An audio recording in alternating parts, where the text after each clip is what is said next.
morning, everyone. I think we should get to start. You're all very welcome. My name is Pepijn van der Vent. I'm the Health Technologies Team Lead in the HRI. And today we have this seminar on digital health, present and promise, which I'm very excited about. We'll have three presentations by Professor Helene Ripper, Dr. Derek Richards, and our own Professor Norma Barbary. And I'll probably introduce them later on before they do their presentations. Two of these presentations will be on mental health.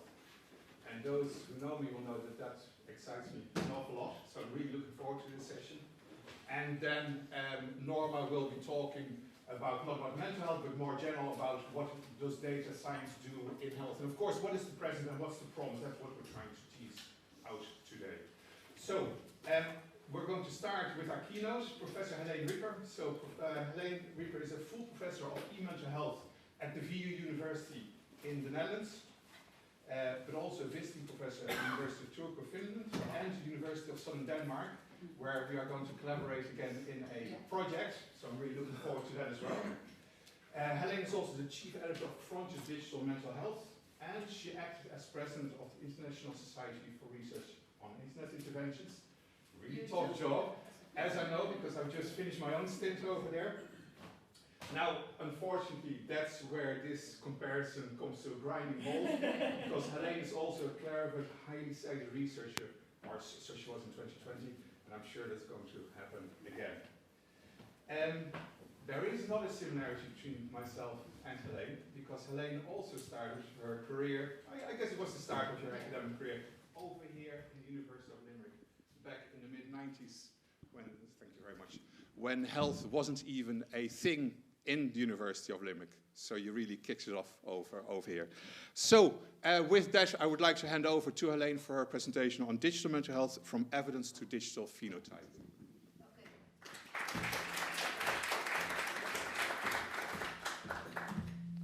Now, thank you so much, and thank you for your kind introduction, Pepijn. I'm very happy to be here at UL as Pepijn. I worked here from 1993 till 1996. Had a great time. Oh, do you want me to use? Yeah, okay. Had a great time, such a great time that I still have friends here. So that's very nice, whom I all have met over the last days. And this morning, and Derek is a good colleague of mine as well. Our talks are really nicely fitting together, because I provide a generic overview. I will start. Can you start? Yeah. A generic overview, and then Derek delve into a specific digital mental health company, and we know each other almost already for 15 years. As Pepijn kindly introduced, I work mostly at the VU University in Amsterdam, where we have a team specialized in digital mental health, so that is the research implementation of digital solutions for mental health problems. And we have currently, we have many PhD who have finished their thesis, but now, as you can see, we work with a large group of PhD students. And I just show you, because a lot of what I'm told I have all developed or studied with them together, so I want to pay credits to them. That also holds for postdocs and some really senior colleagues. When I talk about the domain of digital mental health, it's not only research into the clinical effectiveness, but it's also a scientific approach towards the development of interventions, actually to assess their clinical and cost effectiveness with different scientific methods. Also in the domain of implementation, as I had a brief talk with Pepijn, it's also very known here at this university that you can have evidence-based interventions and treatment, but it's not a guarantee that they find their way into routine care. And that's actually why you do all this type of studies. And then I have given as last example digital phenotyping. That's one of the promises Pepijn hopes to hear today from us. But we actually cover this whole, what we call the knowledge cycle, and then in different domains, from prevention, treatment, and chronic care. Now that's my first question, because I can adapt my talk a little bit towards your needs. So how many of you are very experienced or known with the domain of digital mental health? And Darren? Okay, now then I give you a brief introduction. So the first question is, of course, why would we use digital solutions to provide psychotherapeutic support? Why would we? Now, when we actually look at the current state of the art of mental health service provision and the evidence base, we know that there's loads of space, ample space to improve our treatment. So yes, we have evidence-based cognitive talking therapies, for example, like cognitive behavioral therapy or didactic therapy. There are many evidence. Oh yeah, am I badly? Yeah, okay. Can you maybe give me that? So, is it working? Yeah or not? Yeah? I need you.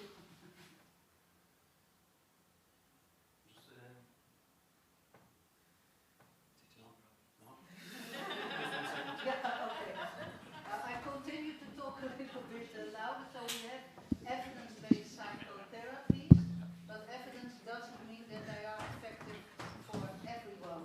So what we know from our domain is that many people, for example, with a depression or an anxiety disorder, they are not cured or healed with their first psychotherapy. And that is to do because there's so much work to do to know which therapy is the most effective for whom.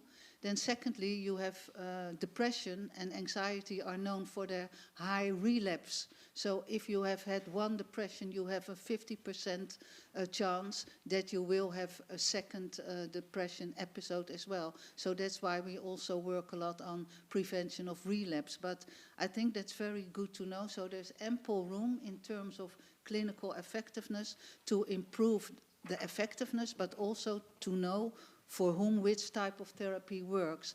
Now, probably you all know that better than I, but access is not a guarantee for everyone. So, and that can have many different causes. That can be because you don't have an insurance which cover that. It can be that there are a lack of psychotherapists, so GPs most often give antidepressant because that's much easier to provide, while we do know for specifically for mild depression, antidepressants are not the preferred treatment, but access is not guaranteed to everyone. And when I was living in Ireland, one of my friends, she needed psychological treatment and had all up to go to Dublin to get a face-to-face treatment by a psychotherapist. So in Ireland is a good example, given the geographical dispersity, that distance can be a barrier to good treatment. So there's many ample space for improvement. Also, what has gone on in psychotherapy is that we really want to focus more on patients, so really put the patient-centered space. Now, to summarize that, there are high unmet needs, and that's not only for Ireland, that's for the Netherlands and countries which are low-income countries. It's even worse because the availability of psychological treatment is very limited. So that's why, and that's I think also that has to do also with patient empowerment.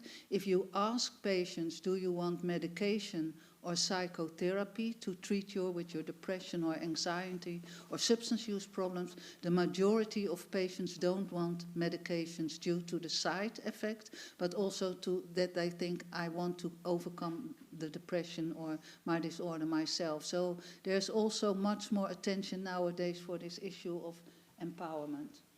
Now, and that is, I think, a nice issue for the panel discussion. I work in this domain already over 25 years of age, and we thought when we started around 2000 that maybe by 2005 30% of our mental health service delivery would be of a digital nature.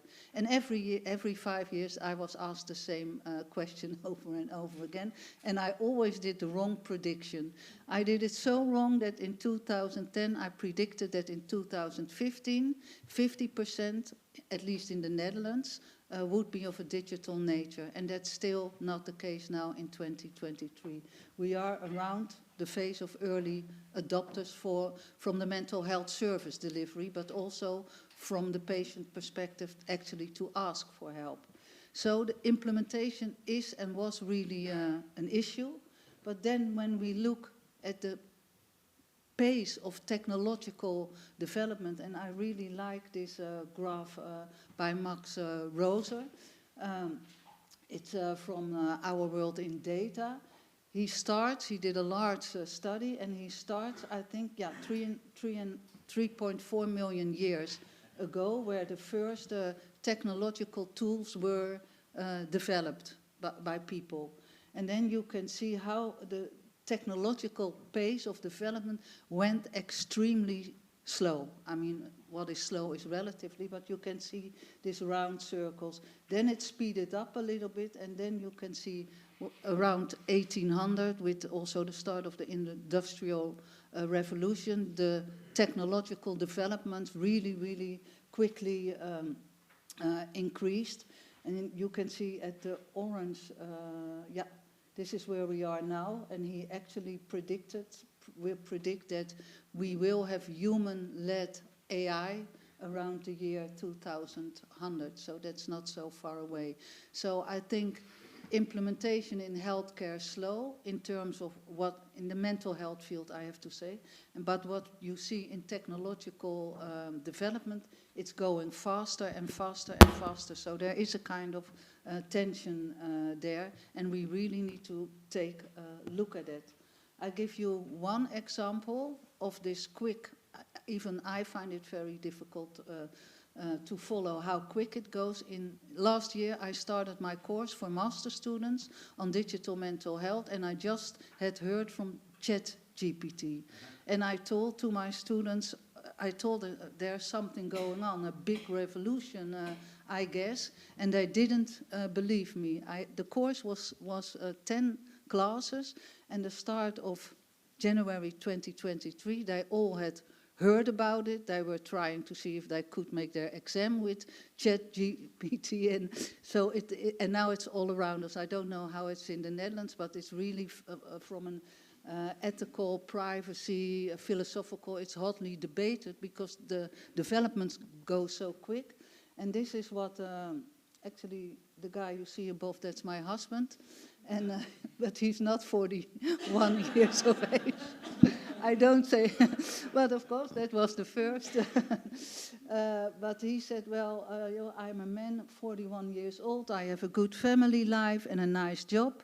Nevertheless, I'm not really happy lately, and I wonder if I might have a sort of depression or midlife thing. It's just how we speak. It's not formally written text. What should I do? Just wait for better days or take some action?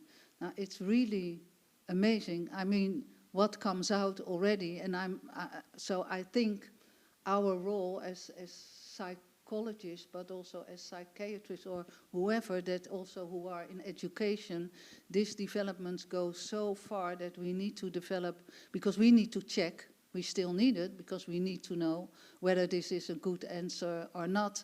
But I just want to show that it goes so quick. I also, with my students, put in some exams from 2 years ago, and the answers were right for 80%. So it's something to think of. Okay, now, as only few people raise their hand by telling that they are quite familiar with digital mental health. If we speak about digital mental health treatments, there are a couple of different options. And the most often used and studied are the unguided and the guided interventions. And Derek will tell a lot about that. But the main difference is that you can go through the internet, and I speak about professionally developed interventions. For example, for your depression, you go to the internet and there are programs available for free, and you log in and your privacy is guaranteed, and you follow, for example, cognitive behavioral treatment based on these type of therapeutic principles, and the knowledge of the therapist in a way is built into the software. You are not guided by a health professional, but you learn, actually the program learns you to become your own therapist. So that's a kind of way of empowerment. That type of interventions have been along for around 20 years, and I have ample evidence that they work. So they have small clinical effect sizes when you compare them with doing nothing. So that's good, because you can imagine it's a first step. It may ease the step for people to look out for help, and in countries in Europe or globally where there are no psychotherapists at all available, you still have a type of treatment. The clinical effect is small, but you can imagine when you can treat thousands and thousands of people on a population level, the health gain is impressive. Then you have another type of internet-based treatment. We call them guided, and that means you are guided by a health professional, a therapist or a psychiatrist, but most of the time in an asynchronic manner. So you go into that program, you do your home exercise, and you are in contact with your therapist through secured email contact. A lot of studies have been taken on that guided interventions as well. Not only the golden standard is randomized controlled trials, but ample meta-analysis have been conducted, and they show that they are clinically effective when compared with doing nothing, and they show more effectiveness than the unguided ones. Now, the other treatment is what we call blended, and we have worked also with Pepijn, with UL, loads on this type of intervention. That means that you blend face-to-face contact with digital support in an integrated treatment program. So, for example, you go to your therapist, you have 5 face-to-face sessions, but you also do homework via the internet. That's called blended. That's a relatively new kid on the block, and I go to show you some results of a very large RCT, which we have conducted in Europe. And then this will probably be very familiar for you, because due to COVID, before COVID, web-based video conferencing for providing individual or group treatment was almost not used. Maybe in Norway, where I always have this nice example that when we started to work on video conferencing, we were in touch with a Norwegian group in Tromsø, very up in the north, and there are accidents with bears, for example. Yeah, I had to laugh because, but they are very familiar with video conferencing, because the distance between physicians, therapists, and potential people with accidents or mental health problems is so large that they used video conferencing not only for consultation between a psychiatrist and a GP, but also for patients. So the landscape is much more diverse than this, because you have augmented reality, virtual reality. We have all kind of other ways to provide digitally supported treatments, but this is for now in my presentation. Now, when we look at the clinical effectiveness, and I don't dwell too much in it, but this is not a normal meta-analysis, but an individual patient data meta-analysis, and that has been conducted by our group. Irini Kariotaki is becoming a little bit the IPDMA queen in the Netherlands, but actually this was a very interesting study, because if you conduct a normal meta-analysis, the power to also do subgroup analysis might be quite limited, because you don't have enough participants. And instead of working with the mean of individual randomized controlled trials, you go to the original authors and ask the raw data. And the last speaker will talk about big data, so you probably understand this very well. So you pool the raw data, and because you pool the raw data, your power to do subgroup analysis increases a lot. And what actually we did in this study was comparing guided with unguided and different control conditions. You have treatment as usual, so that's the normal treatment people could receive, because it's not always treatment by treatment comparison, and waitlist conditions.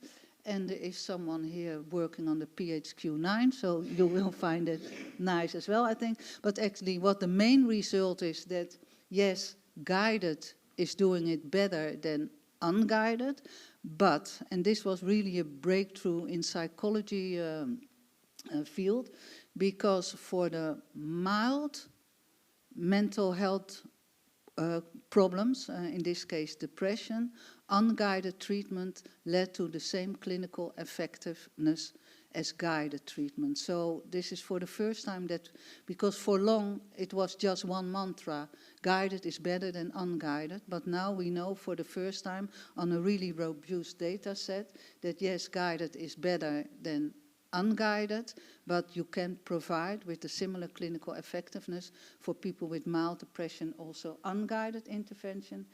And what is also known, and I don't know how familiar you are with randomized controlled trials, but we see that when you apply a waitlist condition as a comparator, so then your outcomes are inflated, because people slow down their change because they still think I will get another treatment. So the guideline now is, if you can avoid a waitlist condition, don't apply it because of this inflation. Is this, am I still understandable? Yeah, if not, please. Yeah. Okay. Now, of course, you want to know, is it better than doing nothing? But you also want to know, how does internet-based treatment compare to face-to-face treatment? Now, the number of studies conducted in that domain is still very small, because most of the time guided and unguided studies, you can recruit from the general population, your participants. But when you want to compare it with face-to-face treatment, you need to go in primary care or in specialized mental health care to find your participants. And that's much more difficult, more expensive and time-consuming. But anyhow, what comes up of the meta-analysis we updated recently is that it guided interventions come or parallel the face-to-face treatment clinical effectiveness. So it's not doing it better yet, but the results are as good. And you can think about maybe in terms of cost effectiveness or accessibility, that at least they are attractive and alternative treatment options. Now, these were internet-based treatments. When you look at the mobile applications, because there are by now, I think maybe already 30,000 mobile applications available, which you can download yourself for all kind of psychological or well-being problems. But when you look at their studies and the effectiveness, it is, yeah, I like that word a lot, hodgepodge. I don't know if I pronounce it, but there are thousands and thousands of applications available, but they are little studied and the effects are inconclusive, at least for depression and anxiety. And you can imagine, because those interventions are available and you can download them most of the time for free or for a small amount, but the studies that assess their effectiveness are almost lacking. Like in 2020, PARC only could include 17 studies. But I think, despite I think we need to do a lot of work, you can think about them as standalone interventions, but I think the future lies in adding them to routine care, evidence-based treatments. And I actually included this, an example of this, because Buscher et al. Published in 2022 an individual patient data meta-analysis on the effectiveness of internet interventions for the prevention of suicidal ideation, and she found a clinical significant effect, but that are internet-based intervention focused on suicidal ideation. But I really think where, as I said, where the promise is if you add certain type of apps into existing evidence-based treatment. And we actually, with my group, conducted a meta-analysis to see if you can prevent suicidal behavior. So you have suicidal ideation, that is when people think about death. And that is a very high prevalence. But suicidal behavior in terms of real attempts or successful suicide, the prevalence is of course much lower. But what one of my students did, she conducted a meta-analysis to see you have a very minimal intervention called safety planning. And that is a written piece of paper which you often write together with your therapist to have a couple of personalized guidelines when you get into a crisis that you feel, oh, I'm on the edge of doing an attempt. So that is a very minimal intervention.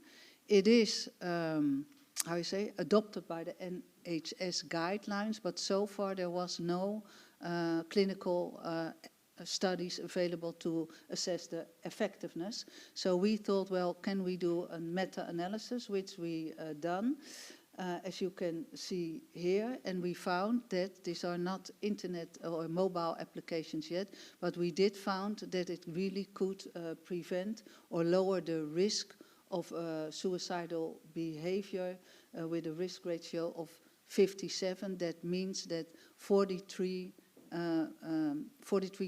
it was a lower risk compared to the control group who received mostly standard treatment. So then we thought, well, would that not be much nicer if we could, instead of a pen and paper device, can we not develop a mobile application so that you always have your safety plan with you and at the same time monitor, and there's the work of Pepijn coming a bit, if you still have your mobile phone, you can also monitor yourself, your symptoms and your feelings of depression or suicide, thinking about that. Now, we don't have an effectiveness study available yet, that's in the preparation, but we did a small pilot during COVID, so that spoiled everything because the patients, it was supposed that patients would follow this type of intervention when they were in specialized treatment with their physician. But anyhow, I see it's too slow or too little.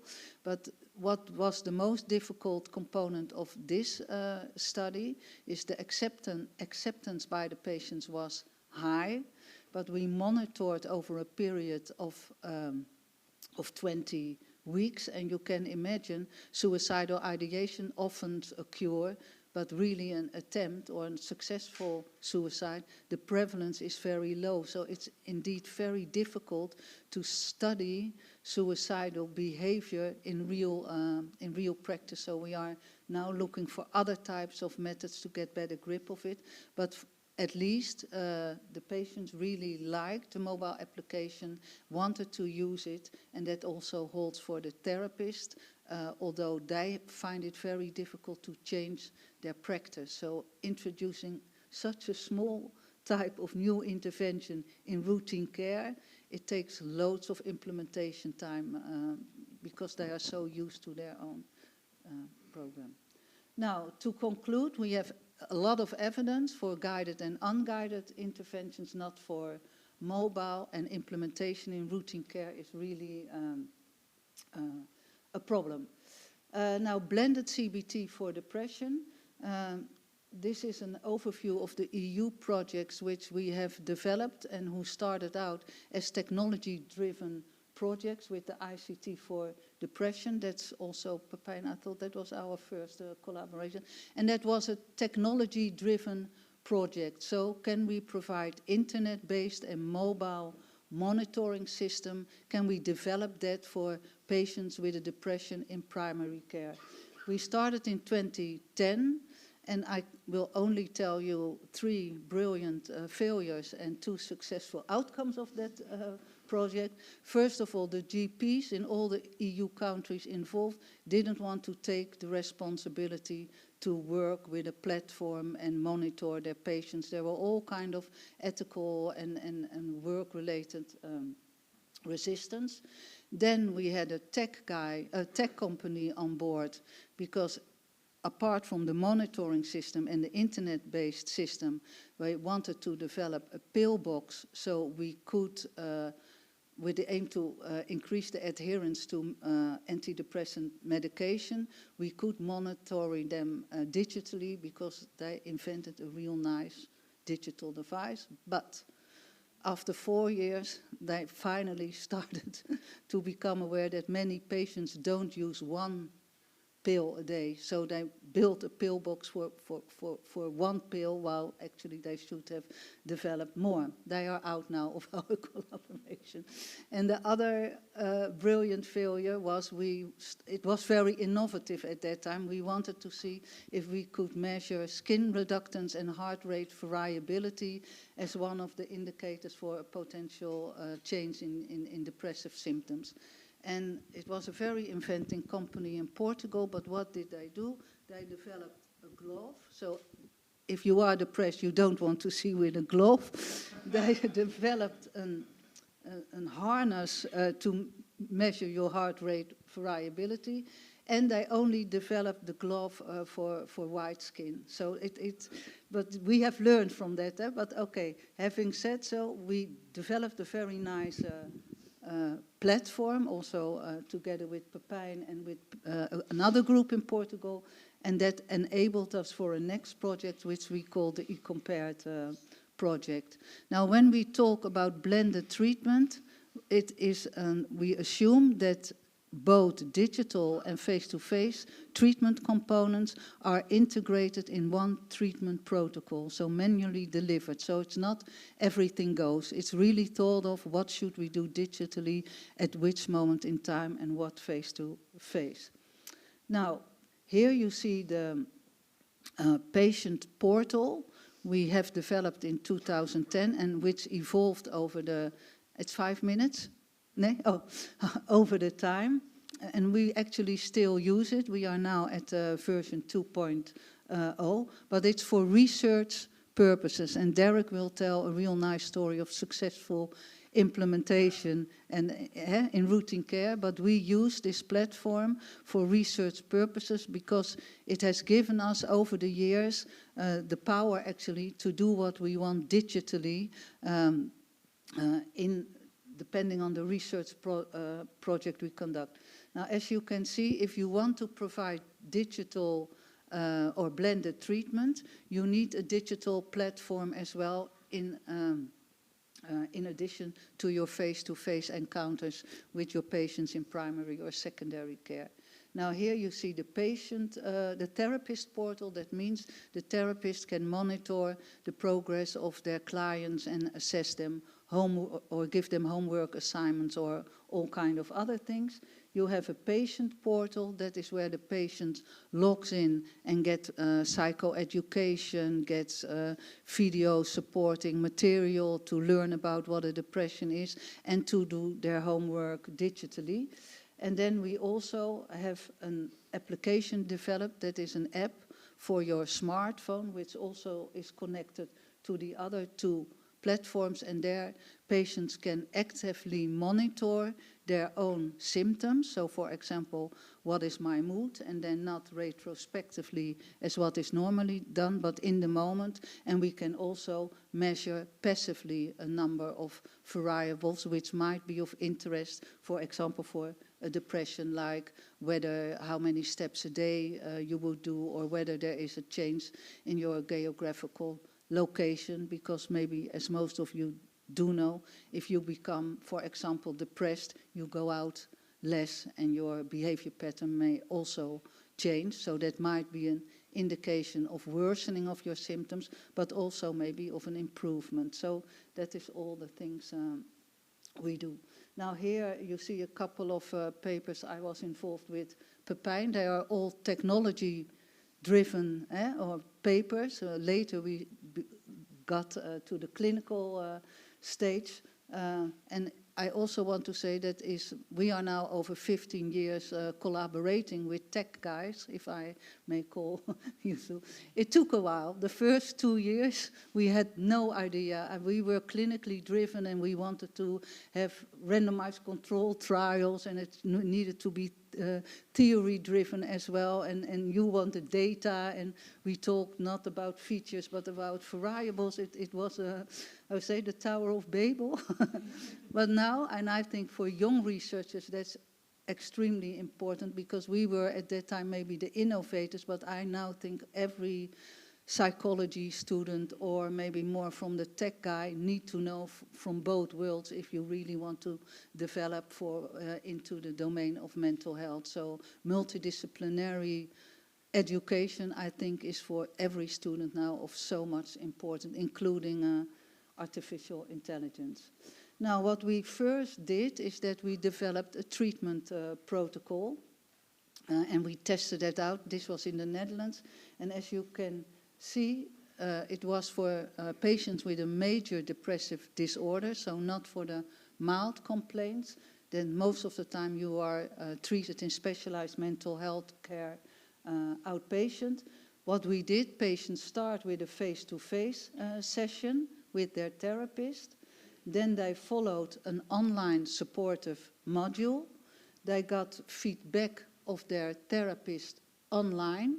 And when they came for the second time to the face-to-face session, the therapist brought in the results of the online session. So it is a very structured approach, and because this was online, it had to come back. So I don't know how many people of you have been into psychotherapy for whatever kind of disorder, but if it's only face-to-face, it's not so structured as this. Sometimes it doesn't start with a recap of the previous session, so that's also actually what therapists really liked. So we tested this with depressed patients. It was a small pilot study, but it was received very well as assessed with the system usability scale and the client satisfaction scale. So this is when you start blended, you really need to have a treatment protocol. Now what we also did on a blended cost effectiveness study from one of my PhD candidates, how many therapists are there? No, okay. Yeah? Oh, yeah, but then you are a therapist. Then you probably recognize, while there has been, 5 minutes, a lot of resistance in the early days from psychotherapists, is that they had the idea, I leave my patients in the wild if they go online, and I'm very much afraid that the working alliance won't be as good with my patients as when I see them face to face. So it's difficult. Now, what we actually did in that randomized control trial, this is the blended condition, so that was combined online and face-to-face, with a face-to-face group only, and we looked at their assessment of the working alliance, both from the patient perspective and from the therapist perspective, and the composite score could be as high as 5, and what you could see is that both patients as well as therapists scored the working alliance very high in both conditions. So that is for therapists very important. Yes, you can also have a good therapeutic alliance with your therapist online, as you probably all know. In addition to the psychotherapeutic components, the working alliance is also often of influence on the effect size. Now, from an empowerment and self-management perspective, we also looked at the ratings of the patients on the working alliance in relation to their decrease of depression scores on the quiz. And what we saw, a significant difference between the two conditions. The blue line is the blended group and the red is the face-to-face CBT. And this is the scores of the Working Alliance. And what we see is that in the blended group, the relation between the score of the Working Alliance and the decrease of symptoms was not significant. So that means that whether they scored high or low on the Working Alliance, there was no significant association with treatment outcome. But for the face-to-face CBT group, it was. So when they scored higher on the Working Alliance, they decreased better on the SQUID score, so that their depression decrease was higher. And of course, this study needs to be repeated, but what we think is that if you work in a blended format, your self-management, you have to force much more yourself to do the exercises, to work a bit on your own. So that might be an indication of that blended working online is supporting you in increasing your self-management. Now I come to this exciting study, but which we have finished and which we are now actually writing the paper, so I cannot show you the results because I'm afraid then we won't get published anymore, but I can tell you the results. Because this was a non-inferiority trial, that means that we thought in 9 EU countries that if we compare blended CBT with face-to-face treatment as usual, we think that the clinical effectiveness would be almost as good, but that we could deliver it at lower cost because there was less therapist time involved, because there was there were more online sessions and less face-to-face sessions. Now here given that I have only 5 minutes more, I think, here you can see that we conducted it in 9 EU countries. It were all diagnosed patients with major depression, and they were 18 years or older and had at least a score of 5 or more on the PHQ-9. If we look at our sample, and that was really nice because a very large trial, we analyzed the data on 835 patients. They had a mean score of the PHQ-9 of around 15, which means that they go into the direction of a severe depression. 2/3 of the sample was female, and because this is a routine care sample, they also had a high comorbidity with other psychological disorders. So 50% of our patient population had an anxiety disorder as well. I can say a lot about it from a transdiagnostic perspective, because our belief in that you have single entities like depression and anxiety is vanishing a little bit more. We look much more on the underlying symptoms, but that's a complete different discussion. Now, what we actually found, and I hope maybe the next time at the ISRI I can show you all the full results, but what we actually found was that the BCBT group compared to the treatment face-to-face group did actually better on 3 and 6 months post-treatment on the PHQ-9. So we thought it would do a little bit less well, but actually up to 6 months it outperformed face-to-face treatment, and at 12 months the difference was not significant anymore, but in terms of a depression diagnosis at 12 months, the blended group had a lower chance of being depressed compared to the treatment group. So, of course, it needs to be replicated, but it is the first time actually that you can see that technology-driven or supported treatment can even do better than face-to-face treatment. And I think that is maybe a good sign for the future, that we not only need to blend face-to-face with internet or face-to-face with mobile, but with all kind of technologies. Do I have 2 more minutes? Yeah? Okay. Now I quickly want to show you this, because what we didn't succeed in 20 years of digital mental health provision, in COVID, in 3 weeks' time, I think it was in Ireland the same, everyone was providing treatment by web-based video conferencing.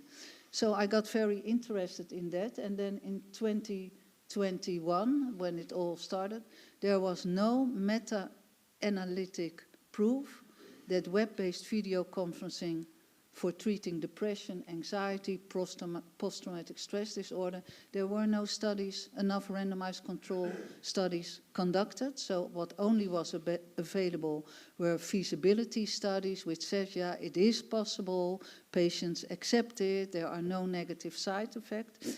And now in 2023, I have been able with my group to conduct the first meta-analysis for the provision of web-based video conferencing for depression. That's also work in progress, but the good news is that it is not only possible and acceptable, but the first meta-analysis showed that the clinical effectiveness is as good as the active treatment face-to-face. And the really advantage now I think we need to explore is the fact that it's much more easily to provide group treatment by web-based video conferencing than in real life, because it's very difficult to get groups together and they need to travel. And it also shows that web-based video conferencing, for example, for the more complex psychiatric disorders like personality disorders, is also effective. But a lot of work needs to be done, and I think you. Yeah, I just say that this whole, I'm not going to, because I think, Derek, if I have read your slides well, you also will dwell on it, but the use of our smartphone or other digital devices are enabling us now to really get more insights in the dynamic, for example, of suicide behavior or a depression or whatsoever, because in addition to retrospective questionnaires conducted by your physician or by your psychotherapist, how did you feel the last 2 weeks, and you are in the clinic room. Now your smartphone devices or other digital devices enable you to monitor in a very real, easy manner a number of evidence-based questionnaires, but then in real time in your own habitat, and that enables us that we obtain, in addition to subjective markers, how do you feel, we also entering the field of objective markers, because these markers or proxies can be quantified in a very good manner. So I don't have time to dwell on it, but I want to show you one more slide, because digital phenotyping is not the end of it, but what I really think, and I think you could also do a great job, is that digital phenotyping will become one of the data sources or markers, in addition, for example, to your epigenetic changes, to your genetic profile, to environmental factors. So I really think instead of looking only into genetics, we really need to come to a consistent model of all types of markers which might be of influence and which really provide us not only with better diagnostics, but also hopefully with insights into more personalized therapies. So thank you so much. Helene, thank you so much. That was an excellent talk. Thank you. What I really like about this session is that we have Helene in the room as a worldwide authority on mental health from an academic perspective. And now we're going to listen to Dr. Derek Richards, who also was in academia, but I would argue is one of the experts on the commercial side in terms of mental health. So Dr. Derek Richards is the head of research at Amwell, but previously, and we probably know this better in Ireland, he was the chief science officer at SilverCloud, which was acquired by Amwell in 2021, if I'm not mistaken. Until very recently, Derek was a senior research fellow in Trinity and the director of the e-mental health research group at Trinity College. I think what's really nice to say is that SilverCloud, and Derek, you will be talking about it as well, is that SilverCloud was recently, or has recently signed a national partnership with the HSE to provide its services to basically the population of Ireland. So I think that is a fantastic example how Silver Cloud, I think, is way ahead of most of the competition. So I would argue that Silver Cloud is the example of a successful company if we're talking about mental health provision. So Derek will now be talking about Silver Cloud and, of course, Emma as well. So Derek, the floor is yours. That's great. Thanks, Peter. Thanks very much. I hope you can hear me. Thanks for the invite today also, and it's nice to be here. And yeah, you know, it's interesting when you bring research into commercial landia, and what does it mean, and how does it function? Because actually in industry and in commercial side of stuff, unless you're very big, like a Microsoft or something like that, you really don't have time most of the time to be thinking about doing nice little bits of research. However, Silver Cloud, which is an Irish company, by the way, which commercialized in 2012, but way before 2012 there was a lot of research bits going on. And we continued that pedigree into our commercial world, and we continued it, and we still continue it today, even though it's now coming close to our 2-year anniversary of being bought by Amwell, which are a telemedicine company. So it's a nice fit. We would tele-behavioral health or tele-mental health. Amwell do tele-everything. Tele-psychiatry, tele-therapy, tele-nutrition, tele-dermatology, everything. So we just fit in nicely in terms of resource there. In terms of who we are in commercial world, you know, science is our DNA and will always be our DNA, and we see that as a hallmark of who we are. Science and the science we built over the last decade, or well, more than a decade, 2 decades now, is a hallmark of our success. It always allowed us to stand one step ahead of everyone else. And there was a lot of noise, and in order to come out of the noise, you needed a differentiator. And our differentiator was science, that we could stand on the shoulders of the work we did. It also allows you to take a position in the world of being a leader in the dissemination of good knowledge around the science of digital mental health and where it's going, or where it might be going, or speculate or not speculate. So thought leadership and dissemination was important. And I've had the privilege of working with an absolute world-class team of scientists. Daniel here, my colleague who I've worked with for a decade or so, is a native of Limerick. A very proud Limerick man here today. But Daniel is only one of the exceptional people I've been able to work with over my time at Silver Cloud, and then before that again. So really fortunate. I want to just talk about a few bits and pieces today, really.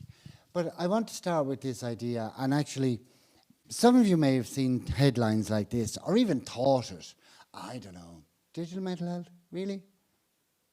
Technology, phones, apps. And as Helene mentioned, there are well over 10,000 digital mental health apps available for you to download at any moment in time. Unfortunately, the majority of them are not evidence-based in their content and do not provide their own evidence base as to their effectiveness. That's a major problem. That's a public health problem in some ways. And only a small number have even tried to generate evidence. And it muddies the water for us who are in the field of, wait now, mental health is serious. And we need to take it serious. And if we're going to try to bring in innovation, it needs to meet some rigorous standards. Standards that will be acceptable to the people who provide clinical care in the first instance. So we have come across headlines like this, not just from the popular press, also from academic press. So therefore, and to my point, evidence really matters. You have to have the evidence to back up and stand behind the story you're telling, to have credibility, and to generate in your clinical audience or your patient audience acceptability. Evidence really matters. And because we've had our DNA is in evidence generation and research, we have a really good pedigree in that. And we have a good pedigree through our publications, but also through the large volume of studies we've done in digital healthcare. And that just not includes experimental in-laboratory studies, you know, really controlled settings, which is typical of the randomized controlled trial. And they're necessary. We need that level of gold standard evidence. But also we can layer on randomized and controlled research designs in pragmatic settings. And that's really important, and it's enabled us to do pragmatic trialing like this one. This is just a snippet. But it was one of the largest trials we ever did in the NHS in England, which was a robust mental health service called IAPT, Improving Access to Psychological Therapies. And this was in a very large sample. And a couple of notes here, kind of features of it. Everyone that came into this trial, they did fill out a self-report, PHQ-9 and GAD-7. But we also did a psychiatric diagnostic interview with everyone. So we were able to kind of categorize them into either depressed or anxious, and then randomize them on that basis. We also did some other interesting things here. It's pragmatic because we didn't disturb how the service operates or how they treat their individuals. No, we actually had to bring the research design in and fit it in. That's what we had to do. So there's a lot of ecological validity in that type of trialing because it really speaks to the setting and the generalizability to that setting and maybe other settings similar outside of it. But when you do a trial of this nature, and other features of this have been, we also followed people up long term. Now, many other trials in digital have done that, and even beyond 12 months. And there's good evidence to show the sustained effects beyond 12 months also for digital interventions. But in doing a trial like that, and Helene and Pippin and others will know, you can ask a lot of questions. You have a real opportunity to kind of write, I have some really interesting things I want to find out. So some of the things, for example, might be some of those in the list on the right-hand side. You know, do people relapse? How often do they relapse? Are the effects sustained? How much of them are sustained? What do people actually learn from this stuff? Are they getting anything from it? Or are they just think, well, this looks lovely, and then move on? No, we know they're getting stuff from it. We know they're learning skills which are based in the science of cognitive science and behavioral science. And we can track exactly those into the long term of the exact skills they're acquiring, learning, and applying. And often in quite idiosyncratic ways in their life. But that's fine. They're still doing it. We can ask questions around dropout, and we did that in this one. You know, people think, oh, they dropped out. Tough. They didn't benefit. Well, actually, no. Dropout needs to be reconceptualized. Sometimes people drop out because they get what they needed, and they say, yeah, no, I'm done now. Good. That was fantastic. Off I go. Obviously, other times people drop out because, no, it's not for me. But we really need to put some color into what we're doing. And a trial of this type allows us to do that. And the fact that it has that pragmatic quality brings another layer of depth or interest to it in terms of generalizability. Other trials that we have a large number of partnerships globally. Here are two trials that are actually being published this year. They're very large, publicly funded trials in the US. I'm not going to dwell on them. Basically, the main point here is that these types of publicly funded trials are the largest funded trials of digital in the US, North America, and they use Silver Cloud Platform. And they're working with some of the best institutions, the best people, and we're delighted about that. The first is in university students, and this is a guy, Bar Taylor, who I know colleagues here will know very well, who's been in this, sorry, Siri is acting up.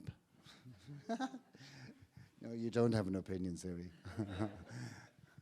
And he's been working in the area of eating disorders principally for many, many decades.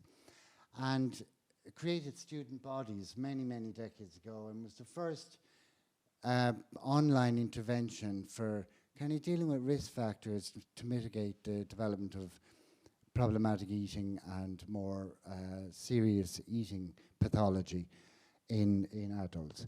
And he's led on this trial, and it's been a successful trial. The other one is Regrow, and again, this is a really interesting trial because it's spun out of COVID, in fact, and it's funded by PCORI, which is a patient-centered funding stream. But we decided to roll it out across Appalachia. Now, Appalachia is a large region in North America. Many, I bet, in this room will have heard of Appalachian for one reason. drugs, poor, drugs, major problem with, you know, the whole fentanyl, oxycontin and all that. It's part of the history there.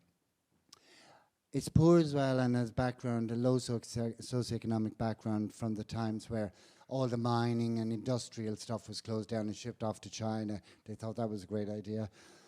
And now they're left with, you know, rust towns, etc.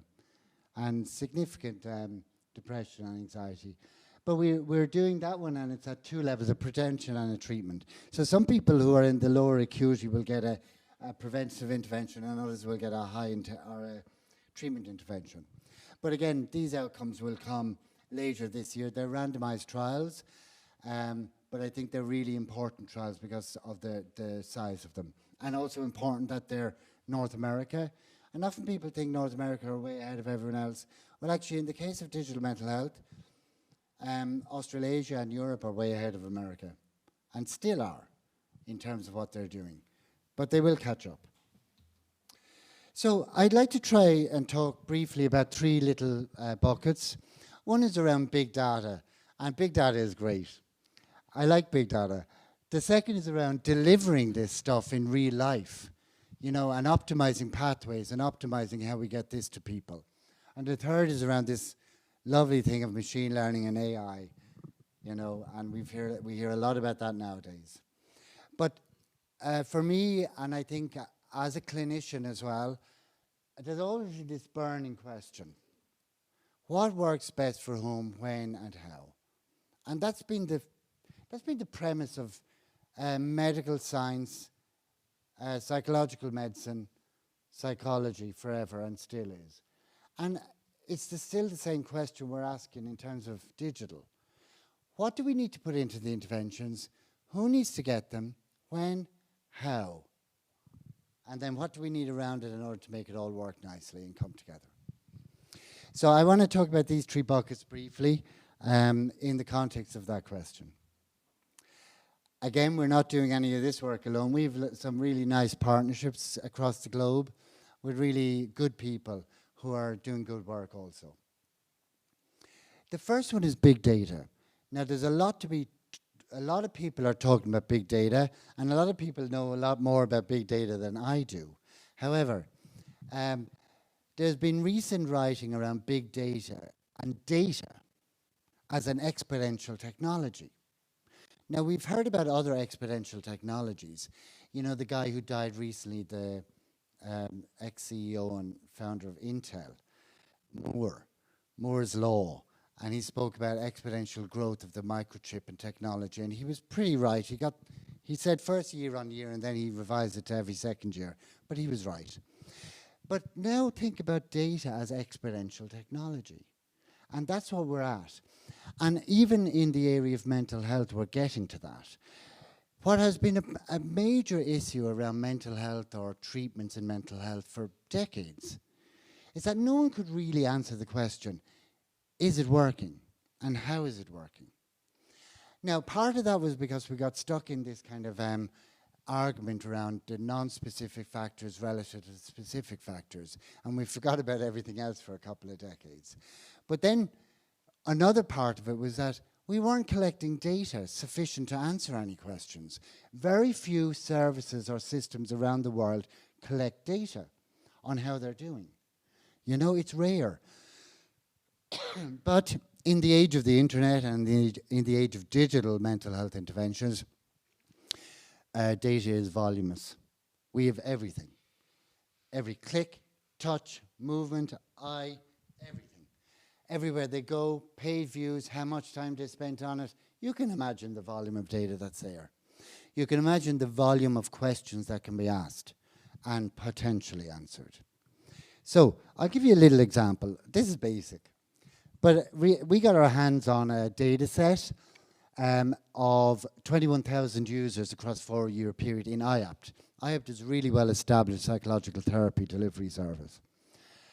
What was interesting about this is that we wanted to look at the 3 principal interventions they deliver in IAPT setting, which are guided self-help, which is bibliotherapy, done by the phone, Thanks so much. ICBT, which is the Silver Club platform, and psychoeducational group therapy. So basically we want to ask a question, well, thanks so much, Helene. Cheers. How are they performing? And we found out actually, yeah, they're equivalent. There's a little uplift for digital, but they're effectively equivalent. But the other thing is, for me, is the importance of having big data to be able to answer fundamental questions. Without big data, and not to say that this is big data, it's not, but without big data you can't. And only now are we coming to a point in mental health and other fields where we have data of the volume that we need to answer fundamental questions. In terms of delivery and optimal pathways and programs, this is a very important area, because it's all very lovely if we're all working in laboratories doing lovely science and publishing lovely papers and it's all looking lovely. But then it goes out into the real world and it falls on its face. And it has no impact beyond the small group that you recruited for your laboratory study. This is important. Helene touched on it as well in terms of the real world impact and the real world effectiveness. How do we get these out into the world? And how do we also overcome the implementation challenge of the distance between research and practice? And Daniel will be able to talk all about this. That's his domain, implementation science. How many years is Daniel? 17, huh? I wouldn't want to be waiting around for my lovely laboratory study to become impactful. 17 years. I have other things to do. I'll come back. However, I want to tell you about something we've been thinking about and have developed recently. It's called living laboratories. Living labs. Let me tell you just briefly the concept. I spoke just a moment ago about doing our laboratory studies, very controlled setting. But there's a real opportunity to develop real-world living labs where we partner with someone, a service, a big service, the biggest, who are having lots of people coming through, getting lots of different interventions, collecting lots of data. And if we can set it up right in terms of the ethics, in terms of the GDPR, data, etc., we may be able to do some good work.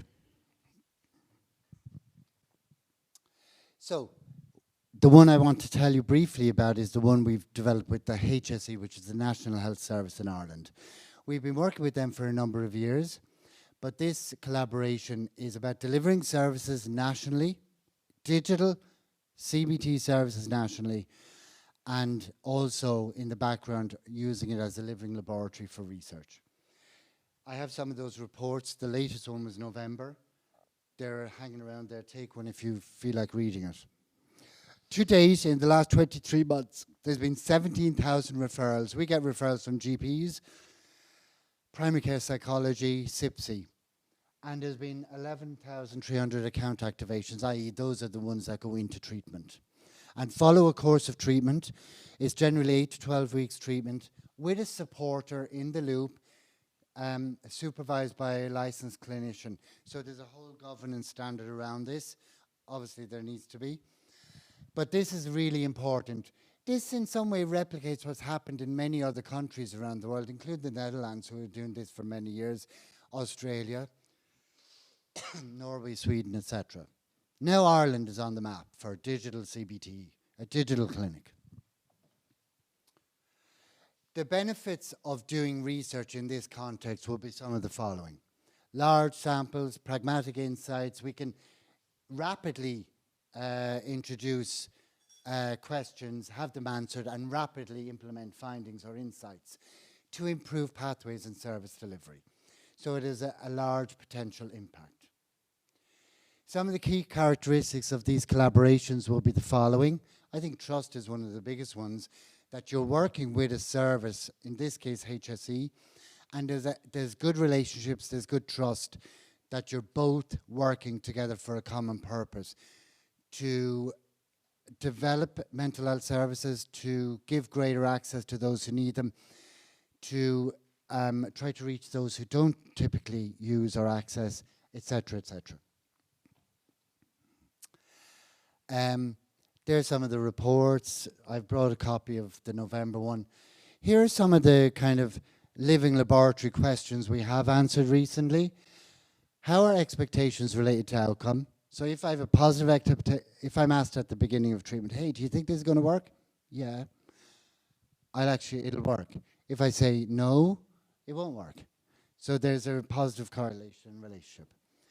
Treatment planning call. We were getting people into the service who were moderately severe, and they were improving by about 6 points on the PHQ-9, which would be commensurate with reliable clinical change. But they weren't getting to recovery. We thought, well, I wonder if we put in upfront a little treatment planning call with this group and kind of got online, introduced ourselves, talked about the treatment, how it's going to work. Would that actually have any greater impact in their overall outcome? And hey presto, yeah, it did. Small, but small is significant. And there are other ones we did, barriers and facilitators with referring clinicians. So you see the rapid kind of turnaround of research questions within this living laboratory that we do. And we have like lists of questions that we have generated from both our service provider, from ourselves, from the literature, from wherever, but to do it in this living laboratory way. We also publish actually academic work out of it. Lastly then, just and very briefly, in terms of AI machine learning, there's a lot of talk about AI and machine learning. Let's hope it's IA, as I always say, intelligent use of AI. Because a lot of it, and there's a lot written about this already, and many of you might be familiar with the kind of, bias in algorithms and, discrimination in algorithms, etc. There's a lot of things that can go wrong. However, over the last 4 years, we had a really good opportunity to work with Microsoft Labs in Cambridge, who are the Microsoft AI researchers, ML researchers. But because we have such a large database of users, we were able to use it, and we were able to develop an algorithm that if someone comes into treatment and uses the PHQ-9 at baseline, session 1 and session 2, after 3 points collected, the algorithm can predict with over 80% accuracy whether that person is going to actually recover, have a clinical improvement, a meaningful clinical improvement. So this is great. This is fantastic. Like, this is excellent stuff. There's some work after being done in this with Jamie Delgadillo at Sheffield, has done a good bit of work. But as I say, the unique thing about this piece of work is built on digital for digital. So it has some value in that. We now have built the algorithm, and we now have just finished a randomized controlled trial in the NHS testing the algorithm. But, we had a lot of choices to make here, and this is the interesting thing about AI and machine learning. There's a lot of things you have to think about, and trade-offs, and questions to be answered, etc., which is very interesting. And what we did in the UK in this, we weren't interested in testing whether the algorithm is going to perform the same as it did here, because we had built the algorithm, tested in separate data sets, and then did about 4 different tests in different populations around the world. What we were interested in was how do we make this contribute to what we're doing? So there's a historical model of feedback-informed psychotherapy that was developed in the 80s, which basically is based on a simple premise that's bigger than psychotherapy. If you give feedback to someone, the clinician in this case, whatever it is, constructive feedback, and if they take a moment to think about it, it might inspire in them deliberate action. Deliberate action means they'll think, oh, maybe I should do something different. And by doing that alone, they improve the outcome. It's a miracle, really. But that's what we're doing in the NHS with the clinicians. We're asking exactly that. If we give them the feedback from the algorithm of how their patient may or may not improve, what will they do? Will they engage in deliberate practice? Will that improve the outcome? Let's hope so. I think that's it. Thanks very much. Derek, thank you very much for a wonderful talk. And I think it's a really nice introduction to our last talk, actually of both of you, because you're talking about data, and data is indeed so important. So for our last talk, I would like to welcome Professor Norma Bargary. Norma is our own chair of data science and statistical learning. Her research interests are in statistical models for large, high-dimensional and complex data that are measured over time. So Derek, what you said there, those PHQ-9s that you take over a number of points, that's the type of stuff that Norma works on. But I think, Norma, you generally work on really high kind of resolution data. And I'm sure you're going to tell us more about that. Norma is a principal or funded investigator in several national centers of excellence, including the Confirm Center for Smart Manufacturing, the Insight Center for Data Analytics, the Solid State Pharmaceutical Center, and she's also, I think you're heading up now, the Mathematics Application Consortium for Science and Industry, which we normally mercifully, because it's quite a long name, call MAXI. Now, as the last point, or actually maybe 2 points that I want to mention, is that you're also the UL Vice Director for our SFI Center for Research Training and Foundations of Data Science, which has been incredibly successful in bringing high-quality PhD students to UL. I'm a big benefactor of it. 2 of my students are over here, which are fantastic students. You hardly have to tell them what to do, they just do it. Last point that I want to say about Norma is that Norma is always willing to do these talks. We were just talking about it. We had just sent the email to Norma. Norma, would you do a talk for us? I met her in the hallways in the main building during one of the school holidays. She had her 2 girls hanging off her. I said, this is my moment. I said, Norma, are you doing the talk? She wanted to get rid of me. She said, yes. But that's just fantastic about Norma. So Norma is going to change now to kind of looking at the data science aspect of health research in her talk titled Statistical Data Science in Health Research. Thanks very much, Pep, and hi everyone. Lots of overlap in many ways with Helene and Derek's talk. I guess the types of things you've talked about are very, I suppose, what we would call traditional statistical approaches, RCTs, meta-analysis, you know, good design, sampling, good sample sizes, all that kind of stuff stays important, stays relevant. We need all of that piece. Where the data science aspect comes in, I suppose, is from the digital piece and the development of technology at such a fast rate over the past number of years. A lot of my research is really in that space where I'm going to talk a little bit about a specific application in a sports setting and in a health, I suppose, for maybe a more general running setting, which would be relevant to all of us. But actually the techniques that I'm going to talk about are applicable in a whole host of different areas where this type of data is collected. So that's the nice thing I think about statistical modelling. You build a statistical model in one application area and it's relevant or useful in others as well. So if we think about where big data can happen in health, it's really everywhere now. You know, we might have our digital health records, or in Ireland we have lots of paper records that we hope will be digital soon. We have, you know, our genetics and our genomic data being collected. That's really, really large, and we have lots and lots of information on each person that we might have in our study. We have imaging data, so we have PET scans and CAT scans and MRI scans. We have EEGs, ECGs. We can measure whatever we want really on a person. In a movement or a wellness setting, we might worry about how people move. If we think about people with certain conditions, you know, how their movement patterns are impacted by that. And I'll talk a little bit more on this particular framework a little bit later on. Our smart devices, we have our Fitbits on us. They're measuring all of the things that we're doing every day. We can download that data, we can use it, we can learn about ourselves, our sleep patterns, or how bad our sleep is in my instance. All of that information has been collected about ourselves, about how healthy we are, about how we feel. And I'm going to take one step further and talk about a little bit, if I have time at the end, manufacturing and how we can use statistical data science in the manufacturing sphere before we get the products as consumers to help us, I suppose, and where our role is in that scenario. So if we think about the type of data that I'm particularly interested in, that can manifest itself in lots of different ways. And I'm going to give a few examples here. We might have an image like this of a person's brain. In this particular example, we're interested in this particular area in the brain, so it's the corpus callosum tract.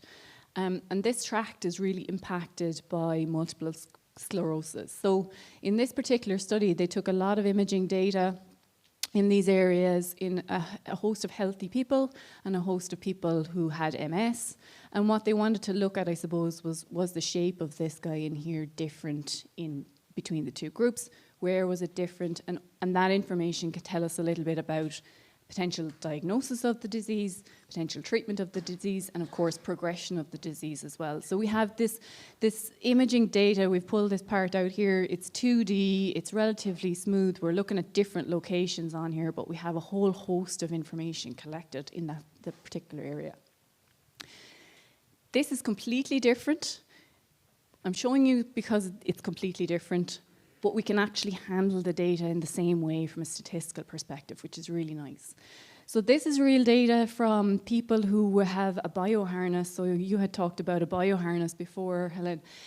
These are people who are wearing a bioharness or a vest, basically, when they're driving around Galway. And we can immediately see the people who are hitting, you know, some of the roundabouts in Galway in particular.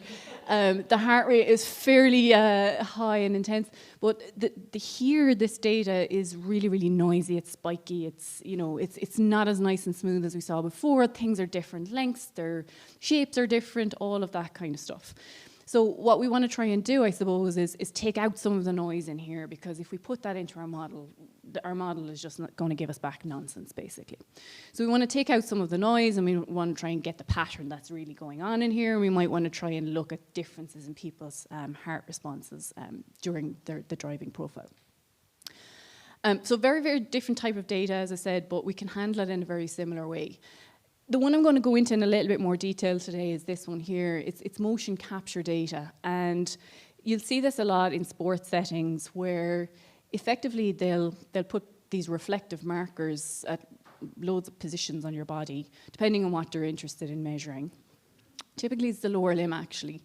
And they'll set a load of cameras up around the room to track those markers. And you'll be asked to do something, so you might be asked to walk, you might be asked to jump, you might be asked to kick a ball, whatever that might be. And effectively the cameras track the markers, everything gets digitized, and we get out this guy here with these markers that we can look at and track throughout the whole movement. So this is just a still of this particular movement, but we basically will see we have an animation of what happens to the person when they're moving. We then create this little stick guy over here, and what I'm really interested in is the angles between the markers as the person is moving, right? So we're condensing down a whole host of information, imaging, down into curves, basically. So here's one example we looked at. This is a study that was interested in how people's knee and hip coordinated when they were kicking a football. And they were interested in ultimately understanding how that coordination might impact the risk that their hamstring got injured, which is obviously really important from a sports perspective. But what they did was they got 11 elite soccer players, they hooked them up to these motion capture systems, and then they got each person to kick a ball in 2 different ways. And they replicated that 3 times for each kick type. So we have 6 curves for each person. All right, I'm going to replay this again if it'll replay. So if we look at the guy on the left-hand side here, you can see that we're tracking everything as he's trying to kick the football. And on the right-hand side, what's happening is we're basically calculating the angles throughout that movement pattern in the knee and in the hip. So you can see here in the hip that at the start of the kick, you've kind of got a wide angle, and then it starts to reduce or get negative here as it comes up towards the trunk of the body. And similarly with the kick, you're straightening your leg, and then you're kicking the ball somewhere in here, and this person is bending their leg again. All right, so you can see that we're kind of straightening the leg and then bending it back up again. And these are the guys that I'm going to be really interested in, right? And all of the data I talked about before, we can put into this form. Even the really noisy, nasty stuff. We can smooth out all of that noise, and we can get these nice smooth curves. So that's the bit that I'm really interested in. So here's all the data for this particular group of individuals. The red and the blue indicate the two different kick types. And remember, we're interested in, is there differences effectively between the movement patterns or the coordination patterns between the hip and the knee when looking at the different kicking types. And traditionally what people would do is they would take all of this information and then they'd pick out a point on each curve. So they'd pick out the minimum point here and throw everything else away. So that's a real waste of data, and actually it doesn't tell you anything.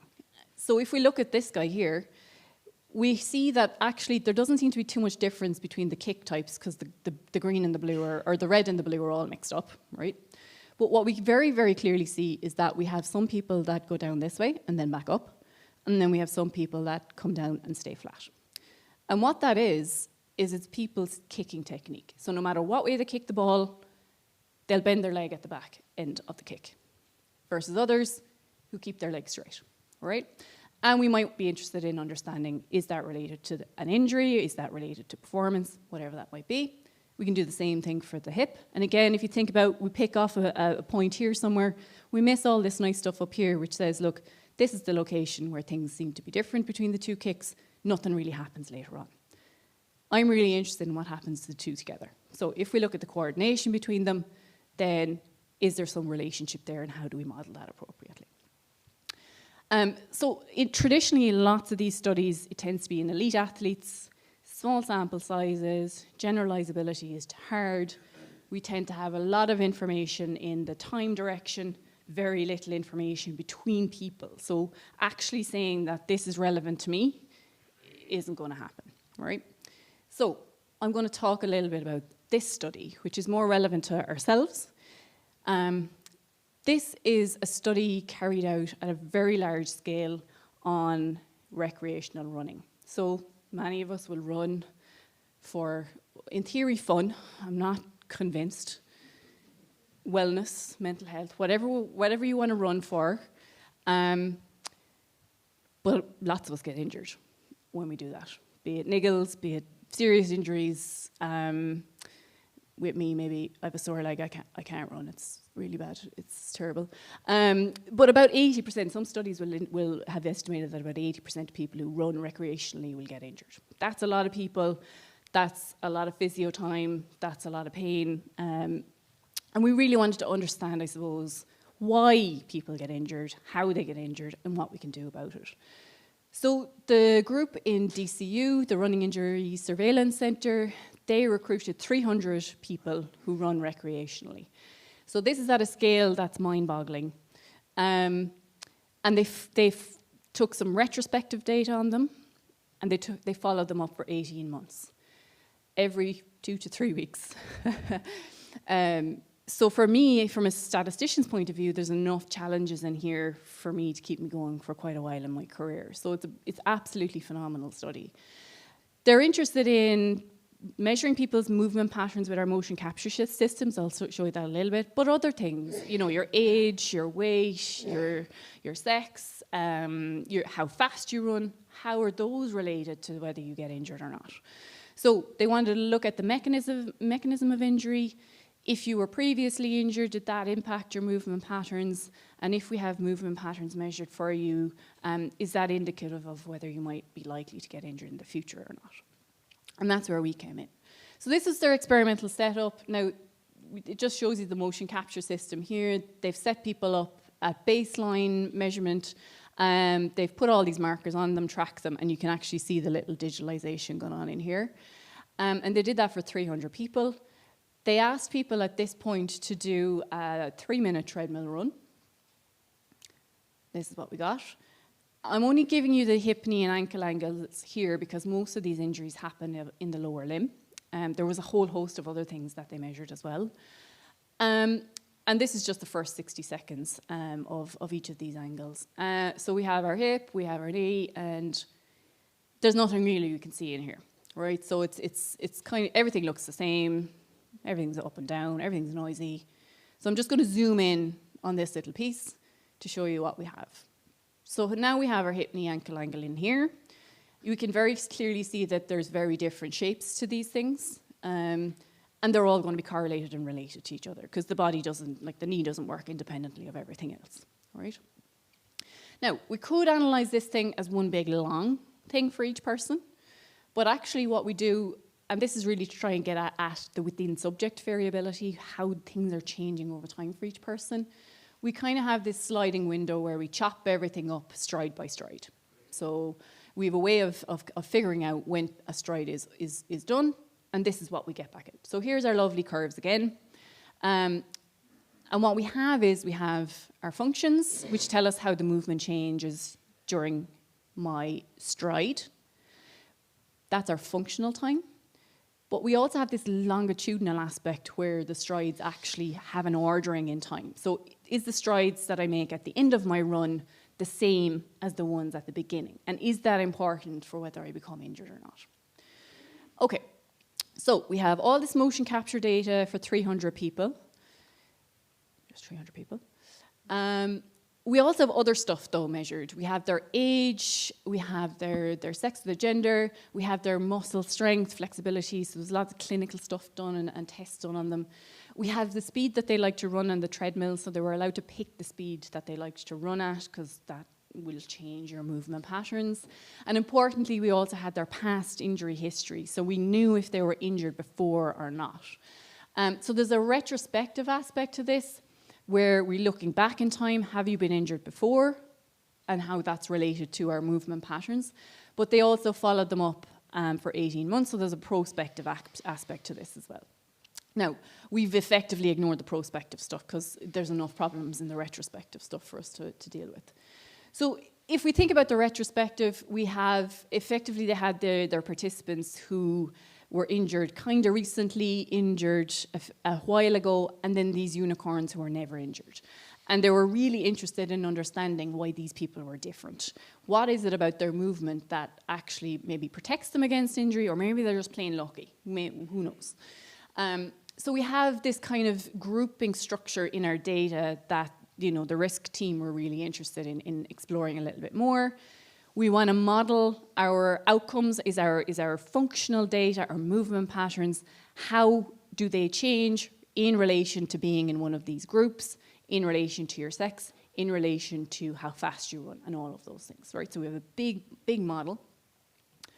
So I'm going to give you an idea as to the problems that we have. So this is just the motion capture data for a single person, for a single stride that we actually have pulled out of the data. We have our hip, we have our knee, we have our ankle, but we also have them measured in 3 different planes of motion, right? So we have 9 outcomes that we need to model, multivariate functions. They're all curves, they're all high dimensional, and they're all related to each other, all right? We have multiple strides for each person. We chopped up our measurement into strides. But what you can't see in here is actually we have the left and the right sides of the body also measured. And in some people, you can't tell whether it's the left or the right. And in others, there's a big difference, okay? And we have that times 300 people. We have 440,000 curves here, all at different lengths, all at different levels of smoothness, and we're trying to relate all of that stuff to our injury status, basically. Right, so from a modeling perspective, this is really, really challenging.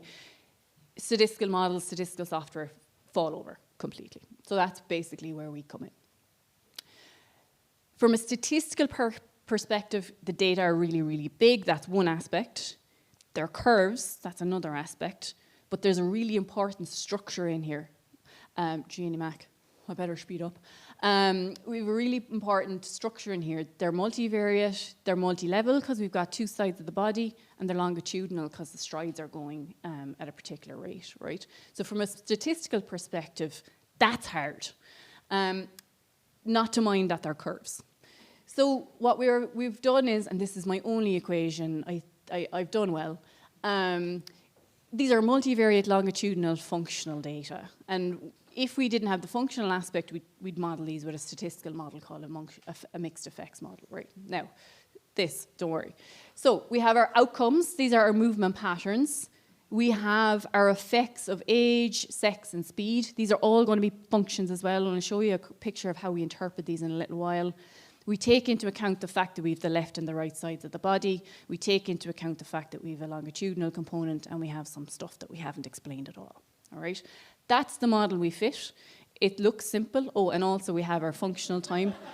Sorry about that. Functional time and longitudinal time in here as well. So, like, there's a few bits in here, right? I'm not going to lie. But, like, from a statistical perspective, this looks like a fairly standard model.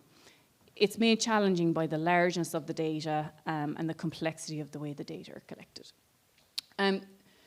So this is the output. Now, look, the middle line here is basically your coefficient from your model, right? So this is telling you on average what happens.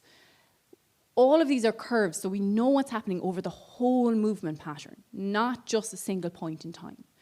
And the bands here then are confidence intervals. So if a variable is impacting our movement patterns, then it'll be away from this zero line. The confidence bands won't overlap with this zero line, all right? And what you can see here is, look, we have our sex here. That's really, there's nothing happening here. We have our injury groups, nothing really happening. There's a little bit of a wobble around zero, but you can see how wide the confidence bands are. They're all overlapping with zero, so they're not statistically significant. Age, a little bit of a wobble. Weight, nothing. Height, a small bit. Speed, though, if we look at it, you know, is quite far away from zero. So what this is saying is for every extra kilometre per hour in speed, your knee angle is actually increasing by a maximum of up to 5 degrees at this particular point in the movement. Okay, so towards the maximum of your flexion, that's where the biggest kind of impact on your speed is happening.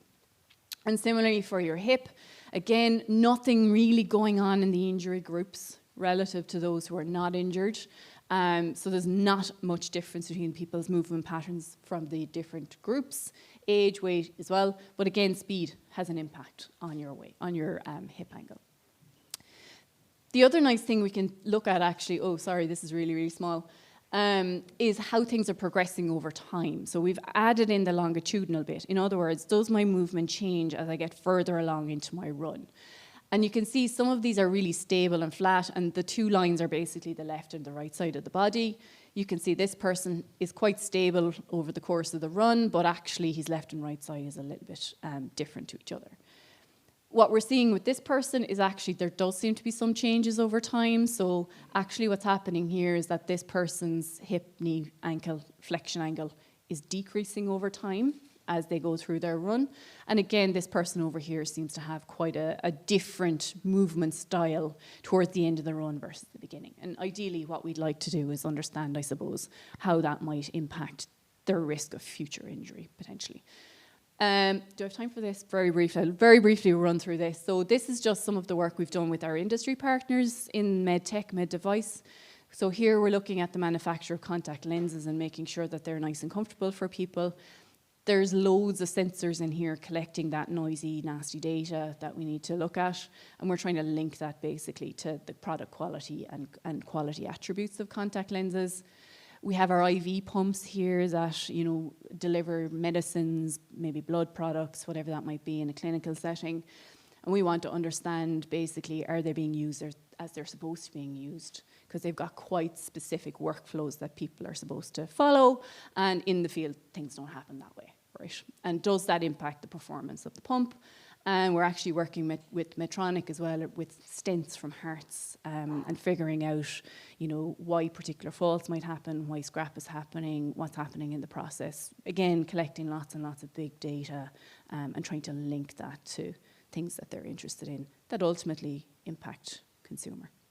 And I think that's me. Yes.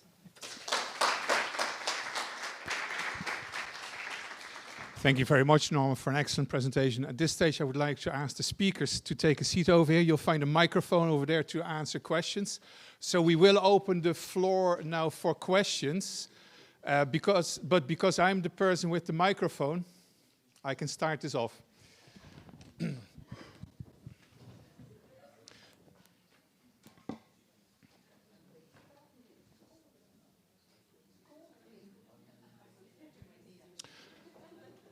Helene, my first question is for you. So you said it in your presentation, 25 years in this area. What I'm curious about, and I thought I knew the answer, but I'm not so sure anymore now, but throughout your career, what do you consider the biggest game changer in digital mental health? Well, is it working? Yeah, okay.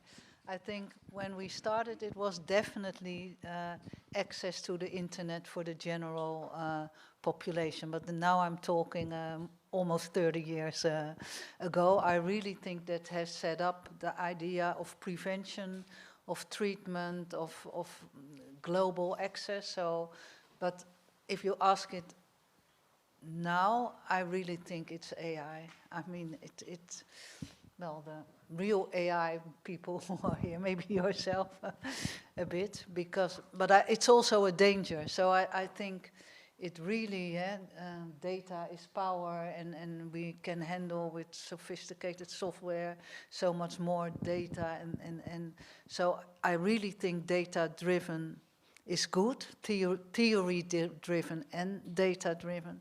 The danger might be, and we have seen tremendous mistakes now in the Netherlands of algorithms used for, say, population selection of those who might be fraudulent in receiving child health care. It's a big scandal in the Netherlands because rubbish in is rubbish out.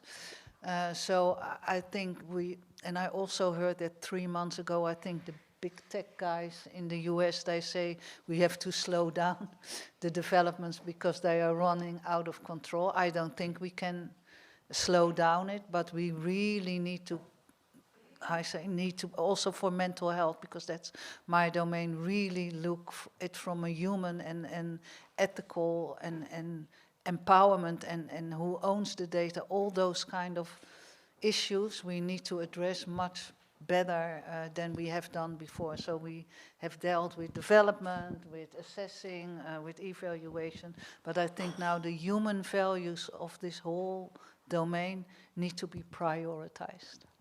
Thank you very much, Helene. So indeed, I thought you were going to go this direction, maybe ChatGPT after your presentation. Before that, I thought the answer was Zoom.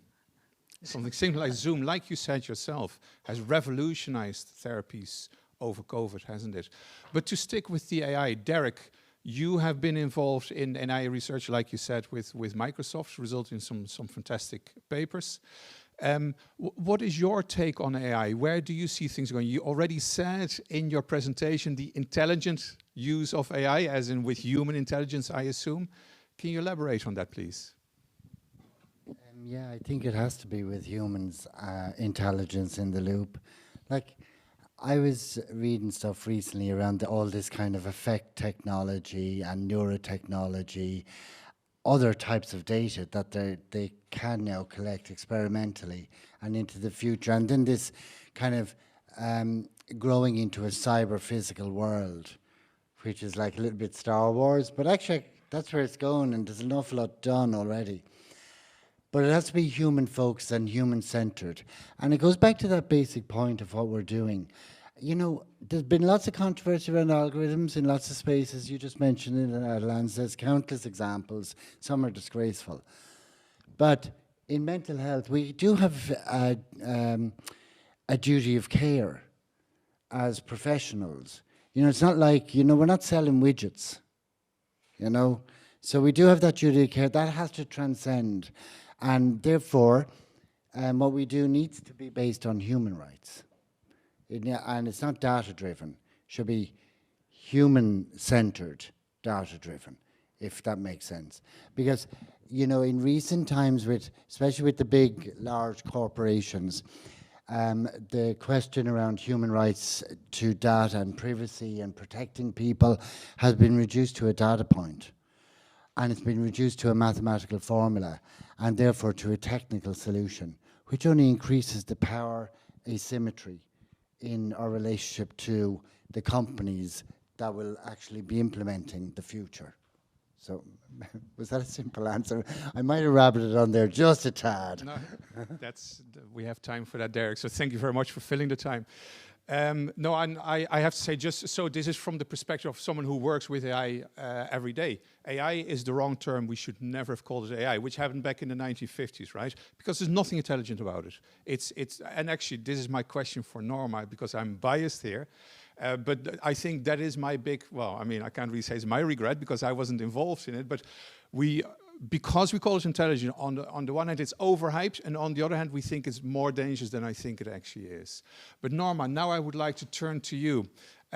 So you carefully not use the term AI in a lot of your work, right, and in your titles. Would you be able to explain to the audience what is the difference between your discipline and AI? And please do that without throwing me under the bus.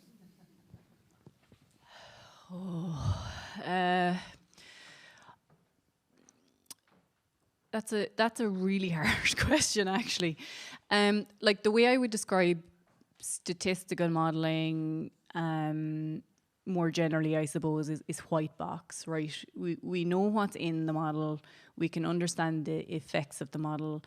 If you're a good statistician, you care about the data that are collected, how they're collected, where they're collected, who they're collected on. The design is important, all of that kind of stuff. I do feel with AI, it's churning through volumes of information fast. And what comes out may or may not be what you think it is. I may stop there. and I think that's the answer. Helene, do you want to come in there? Oh, no? Okay. Yeah, no, and I think you're going in a direction that I go, phew, yeah. Because there is this area of probabilistic machine learning, which is actually, in all fairness, machine learning comes out of statistics, but it has moved away, uses completely different methodology. And I think you're right, you're saying it's a very polite work, that now and then you come to conclusions that perhaps you can't really stand over. Machine learning models can be very, what's the word? Can be wrong about, or can say that they're right about something, and they can be very determined that they're right, and they can be completely wrong. That's something that you don't get in statistics. But there's this new area of probabilistic machine learning, which really marries the two areas again. So I think that's a really good advance in machine learning. Anyways, this is not my panel discussion, so I'm going to stop there. I do think that, you know, for everybody, no matter what tool you use, there's going to be situations where one is more appropriate than the other. And the trick is knowing when that is. But for everybody, no matter whether you're using statistical modeling or machine learning or AI, you have to worry about the data going in. And that's the ultimate message, I suppose. Thank you, Norma. I completely agree. So that was my selfish round of questions. Sir, I'll hand you over the microphone. Thanks for an interesting set. Is it on? I don't. Okay, just thank you for an interesting set of presentations. I've been working in human-centered design for 35 years or so, and in AI originally back in the 70s, in the earlier hyping of AI. So, I mean, my own perspective is one that has developed in terms of human-centered design, as I said, but also practice-centered. And so I'm interested sometimes about our technology focus all the time when we're talking about the medical, because medical practice is really important too. And the thing is, how do we integrate the technical capabilities with our medical practices? So it's not about, I must admit, for me personally, because I'm concerned about terms like digital mental health. To me is somewhat of a misnomer, because it focuses on the digital. I mean, rather than on, like my interest is in mental health practice and augmenting the capabilities of the technology. So for 30 years, I've been struggling with my computer science colleagues in trying to create, human activity-centered augmentation of human activity through technology, not a substitution model. And I still have some questions about this kind of AR CBT versus non-CBT. I mean, I appreciate the work that Helene and her colleagues are doing, but I'm just sometimes interested in trying to develop a procedure in a way that builds on and supports. So in that sense, the blended perspective is part of it. But it's really, I'd like to start to... It's about how can the digital really support what's already in place. Yes, exactly.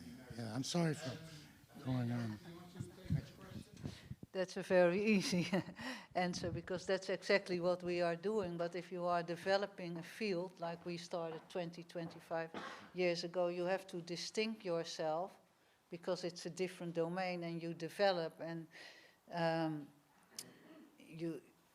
I think the whole idea of talking about it will disappear, digital mental health as a concept, because within 10 years, I can predict you every component of mental health has a digital component, but that was it's an evolutionary term.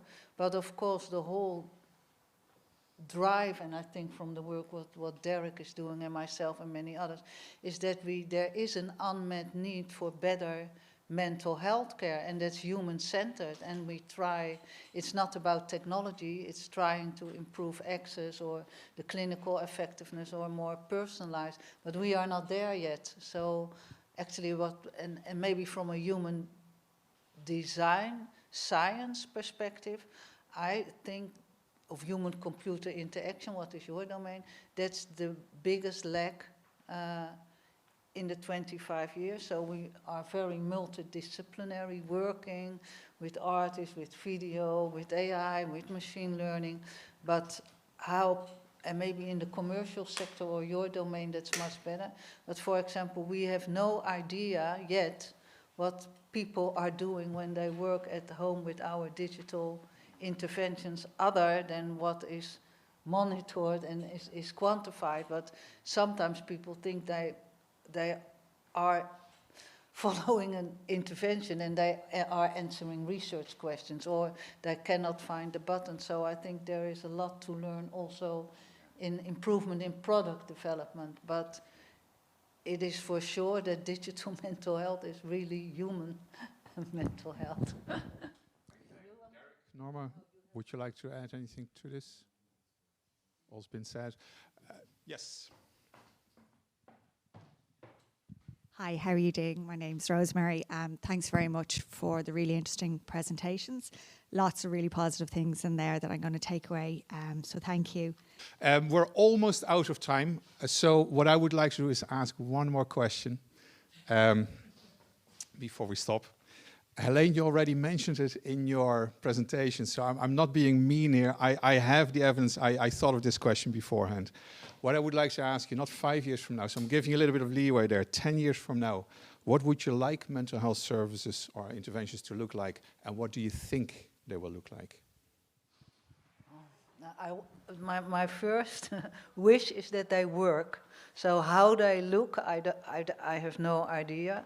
So first of all, I want to have access to evidence-based mental health services for all. And my other thought is, but maybe I'm completely, I think I'm not so wrong. When we started with digital mental health, it was something special. We got access to the internet. And I think we go along that line, and that we will apply different technologies. But it might be the whole world has digitalized. So maybe after 10 years, I'm sitting here, I hope, as the advocate of face-to-face treatment, because our world is changing, and we have digitalized so much. So it might be that our value will change. Excellent. We've booked you for 10 years from now, Helene, so we'll see you back then. So I would like to thank all the three speakers once more very much. One question, because one? Because I'm looking at the boss, but the boss doesn't say no. Yeah, so Helene, go on. It's just one, it's a very practical question, but I thought in the current domain it could be a breakthrough, because there's loads of worrisome about low treatment adherence of digital mental health intervention. And if I looked at your prediction model and I've interpreted it correct, you see that the steepest change is in the first 3 sessions, and then it's Well, the data is collected on the first 3 data points, which is generally the first 3 sessions Yeah. of PHQ9 gets Yeah. and then the prediction is made on that. Yeah, but do you think if it is indeed a steep line for the first 3 sessions, because you showed a lower, does that mean that our interventions can become briefer? That's what because we worry, because the most drop out after 2, 3 Well, we know sessions. beyond this that, the most benefit is in the first 4 weeks. Okay. That's been shown a couple of Yeah, times. so but that means that maybe the low adherence after 4 sessions Yeah. can be interpreted in a clinically It can, different way. in Okay. terms of how you deliver it and maximize it. Yeah. Yeah, absolutely. Okay. Actually, a very important question, which we can continue over lunch now. Lunch. So, Helene, Derek, Norma, I would like to thank you once more for your wonderful talks and the answering of the questions answers. My questions, excellent. So.